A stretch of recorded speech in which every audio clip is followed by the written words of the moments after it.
കൊല്ലം പന്മന സ്വദേശി വേണുവിന്റെ മരണത്തിൽ അന്വേഷണം നടത്തിയ ഡോക്ടർമാരുടെ സംഘം ഇന്ന് മെഡിക്കൽ വിദ്യാഭ്യാസ വകുപ്പ് ഡയറക്ടർക്ക് റിപ്പോർട്ട് നൽകും. തിരുവനന്തപുരം മെഡിക്കൽ കോളേജിൽ മതിയായ ചികിത്സ കിട്ടാതെ മരിച്ചെന്ന വേണുവിന്റെ കുടുംബത്തിന്റെ പരാതിയിലായിരുന്നു അന്വേഷണം.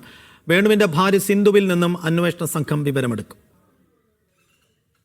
ജോയിന്റ് DMEയുടെ നേതൃത്വത്തിലുള്ള സംഘമാണ് അന്വേഷണം നടത്തിയത്. പ്രോട്ടോകോൾ പ്രകാരമുള്ള ചികിത്സ വേണുവിന് നൽകിയെന്ന് കാർഡിയോളജി വിഭാഗം ഡോക്ടർമാർ അന്വേഷണ സംഘത്തിന് മുമ്പാകെ മൊഴി നൽകി. കേസ് ഷീറ്റിലും ചികിത്സ സംബന്ധിച്ച പ്രശ്നങ്ങളില്ലെന്ന നിഗമനത്തിലാണ് അന്വേഷണ സംഘം.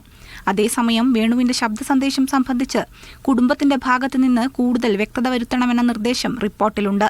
അന്വേഷണ സംഘത്തിന്റെ റിപ്പോർട്ട് പഠിച്ചതിനു ശേഷം തുടർ നടപടികൾ സ്വീകരിക്കുമെന്നാണ് DMEയുടെ നിലപാട്. ഇതുകൂടി ഉൾപ്പെടുത്തിയായിരിക്കും ആരോഗ്യമന്ത്രിക്ക് അന്തിമ റിപ്പോർട്ട് മെഡിക്കൽ വിദ്യാഭ്യാസ ഡയറക്ടർ നൽകുക.